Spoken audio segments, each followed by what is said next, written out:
This is my presentation, and I'm going to talk about mental health by me, Valeria Abad. These are the different topics to talk about. In the first place, we're going to see how physical exercises like breathing ones could work to have a better anxiety management. Well, anxiety is associated with the stress response, as it is one of the most common complaints in our modern societies. So which are the consequences of have anxiety? Anxiety will make increased risk of chronic diseases, memory impairments, and depressive symptoms. But making breathing exercises, it will give you some benefits. It will help us to relax, will give us an improvement of muscle function during exercises, and prevent your oxygen on your blood will increase. So, to avoid that, having anxiety, we can do this simple exercise. Abdominal breathing. It will make you help to reduce your anxiety, okay? So how we can do it correctly? Look at the pictures. You can do it stand or laying down on a comfortable place like a bed or sofa or whatever. In the first place, you will take a deep breath during 10 seconds. Then you will hold it during 5. And then you will exhale the air during more 10 seconds. You will repeat it like 3 times, or when you want to feel more relaxed. When you take the first deep breath in, your lungs will be filled with air. Then your abdomen will expand. When you exhale, your abdomen contracts inwards. So that makes you relax because have something in your blood. It will be the same if you lay down on the couch or in a chair. For next is the same thing for stress management. Stress is an inevitable part of life. For students, maybe have lots of tests will give them some stress. Being as an adult, maybe work or take care of children or pay the bills makes them have stress. So it's impossible to eliminate it, but you can learn how to manage it. How? With exercising your body and mind. If you do these things, benefits will be real good because you will reduce fatigue, improve alertness and concentration, and station overall cognitive function, and it will increase your ability to sleep. You can do any sport that you want. You can do aerobic, you can go walking, stair climbing, jogging, dancing, bicycling, yoga, tai chi, gardening, weightlifting, swimming, whatever you want. You can go running after school, go with your headphones, looking the sky, feeling the air, just to have a break of everything. So now we're going to talk about these 3 diseases: bulimia, anorexia, and vigorexia. First, bulimia. Bulimia nervosa, commonly called bulimia, is a serious, potentially life-threatening eating disorder. People with bulimia may secretly binge and purge, like eating large amounts of food without loss of control over the eating, trying to get rid of the extra calories in an unhealthy way. To get rid of calories and prevent weight gain, people with bulimia may use different methods. For example, you may regularly self-introduce vomiting or misuse laxatives, weight loss supplements, diuretics, or enemas after binging. Or may use other ways to rid yourself of calories and prevent weight gain, such as fasting, strict dieting, or excessive exercise. So, if you have bulimia, you're probably preoccupied with your weight and body shape. You may judge yourself severely and harshly for your self-perceived flaws because it's related to self-imagine and not just about food. Bulimia can be hard to overcome, but effective treatment can help you feel better about yourself, adopt healthier eating patterns, and resolve serious complications. So, which are the symptoms of bulimia? Bulimia signs and symptoms may include being preoccupied with your body shape and weight, living in a fear of gaining weight, repeated episodes of eating abnormally large amounts of food in one sitting, feel a loss of control during binging, like you can't stop eating or can't control what you're eating, forcing yourself to vomit or exercising too much to keep from gaining weight after binging, use laxatives, diuretics, or enemas after eating when you're not indeed, fasting, restricting calories or avoiding certain foods between binges, using dietary supplements or herbal products sexually for weight loss, all that stuff. If you have any bulimia symptoms, seek medical help as soon as possible. Go and see a doctor. If left untreated, bulimia can severely impact your health. Talk to your primary care provider or mental health professional about your bulimia symptoms and feelings. Most people with bulimia are usually normal weight or slightly overweight. It may not be apparent to others that something is wrong. Red flags that family and friends may notice include constantly worrying or complaining about being fat, having a distorted, excessively negative body image, repeatedly eating unusual large quantities of food in one setting, especially foods the person would normally avoid. So these people are so meticulous to don't let people know how they eat, and they don't let others to notice how this is affecting them. They always exercising them too much and having damaged teeth and gums, taking weight, swollen hands and feet, facial and cheek swelling from large clots. So which are the causes of having bulimia? Well, it's actually unknown. Many factors could play as a role in the development of eating disorders, including genetics, biology, emotional health, societal expectation, and other issues. So we have to get careful because it's so common these days, and girls and women are more likely to have bulimia than boys, and men are. Bulimia often begins in the late teens or early adulthood. Now we are going to talk about anorexia. Okay, so anorexia is an eating disorder and serious mental health condition. People who have anorexia try to keep their weight as low as possible, but not eating enough food or exercising too much, or both. This can make them very ill because they start to strain. They often have a distorted image of their bodies, thinking they're fat even when they're underweight. Men and women of any age can get anorexia, but it's most common in young women and typically starts in the mid-teens. So which are the signs and symptoms of anorexia?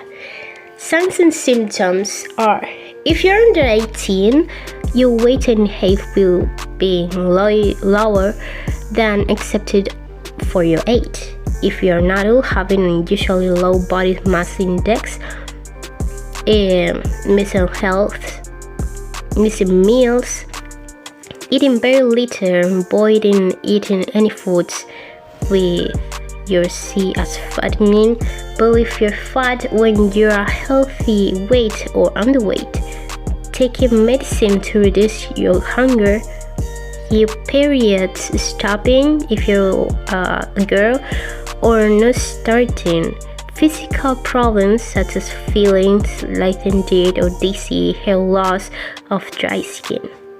Some people with anorexia may also make themselves sick, do an extreme amount of exercise, or use medicine to help them poop with laxatives, or make to them pee to try to stop themselves gaining weight from any food they do eat. So if you have anorexia, please get support as soon as you possible, because it will give you the best chance of recovering from anorexia. If you think you may have anorexia, even if it's not that sure, see a GP as soon as you can. They will ask you questions about your eating habits and how you're feeling, and will check your overall health and weight. They may also refer from some blood tests to make sure your weight loss is not caused by something else. If they think you may have anorexia or another eating disorder, they should refer to you to an eating disorder specialist or team of the specialists. It can be very hard to admit you have a problem to ask for help. It may make things easier if you bring a friend or lover on with you to your appointment. You can also talk to a confidant or an advisor from Eating Disorders Charity Beat by calling its adult help. And you can get that. But if you don't want to give that step, if you're concerned that a family member or friend may have anorexia and other people is not you, let them know you're worried about them and encourage them to see a GP. You could offer go along with them, and you will help them a lot, because there's so many risks of having anorexia. Possible complications include problems with muscles and bones, including feeling tired and weak, osteoporosis, and problems with physical development in children and young adults, fertility problems, loss of sex drive, problems with the heart of blood vessels, including poor circulation and irregular heartbeat, low blood pressure, health valve disease, heart failure, and swelling in the feet, hands, or face. Problems with the brain and nerves, including feet, and difficulties with concentration, memory, kidney or bowel problems, having a weakened immune system, or anemia. Absolutely, anorexia can also put your life at risk. It's one of the leading causes of deaths related to mental health problems. That's when anorexia may be due to physical complications or suicide. So if you have this health mental issue, or a familiar or a friend or somebody that you know, please help them. Please help yourself, because this is not the best way of living, and you put it in risk your life, and other people is putting their risk on their life. So please help them, help you, and go to see a specialist doctor, because they are going to be always there for you and for them. Next, we're going to talk about vigorexia. So many people don't know what this is, so I'm gonna explain it. Vigorexia, or same called reverse anorexia, is a type of eating disorder which mainly affects men. Muscle dysmorphia involves a person's belief that their body is insufficiently muscular and that they should constantly improve their appearance. The constant improve one's body takes to inordinate amounts of time and effort, leading to the neglect of other aspects of the daily life to focus on weight control, exercise routines, and a strict dietary regime. The use of anabolic steroids to increase one's muscles tone is also common. Which are the symptoms? The most common symptoms of muscle dysmorphia include constantly looking at oneself in the mirror, frequently comparing your body with the body of someone else, feeling stressed with skipping a work session or meal, frequent worry about meeting your daily protein intake goal, neglecting family and friends, studying or one's job, making exercise and working out the central priority of life. So how is this diagnosed?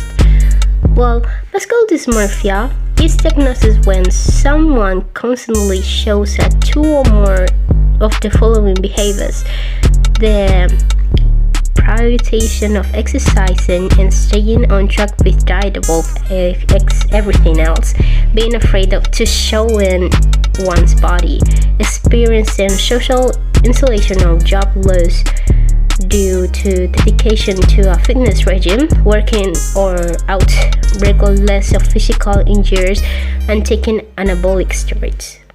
And what this can cause to your body. Social and cultural idealization of the male and female body can result in some people developing an inferiority complex, increasing numbers of people and suffering from numerous eating disorders, including muscular dysmorphia, although men between 25 and 35 years old are statistically more affected by this disorder. So what should I do if I have this issue, or to help others with this issue? So if you're suffering some muscular dysmorphia, you can talk to a GP to this issue and the other two that I mentioned. For referral, book an appointment regularly with a psychotherapist to your self-help and to help other people. To finish, we'll see the effect of drug, alcohol, and tobacco that it use on health. Which are the consequences of having an addiction of this stuff? It will give you mental disorders such as anxiety, depression, or schizophrenia. May come before addiction worsen than mental health conditions, particularly in people with specific vulnerabilities. It will give you cancer on the mouth and throat, liver cancer, cardiovascular disease, motor grabbing, and so many much bad things. We can see in the picture the impacts of alcohol, tobacco, and other drug use to your health. The health drug-induced deaths, burden of disease, injury, and hospitalization, mental health, pregnancy complications, injectors-related harms, and so many things more to your social life. It will be risky behavior in criminal activities, family and domestic violence, contact with the criminal justice system, victimization and trauma. And economically, you financial cost, household expenditure, lost productivity in your work. So why spend lots of money, your time, your health in these things that it won't give you anything else that bad things? So I know it's so difficult to get out of this, but many people know they're bad, but they don't give a chance to their lives because they just give up. So if you feel like this, please go and see a psychologist to help you, a place that help these specifically people to get out of this condition, and see a doctor to check your body and just go away from this bad stuff, because it's not good. It's not the best way to manage your life, because life is life, and you have to enjoy it because we just have one and it runs so fast. So please, if you're in this causes or a friend or someone that you know, please help them to know that they're not alone, and you could be there to help them to go to see a doctor, to see a psychologist, to go to any place that could help them or could help you. So these are all the points to talk about in this presentation. So in conclusion, health is the most important part of life. To have a good one, to enjoy it with friends, with your family, alone.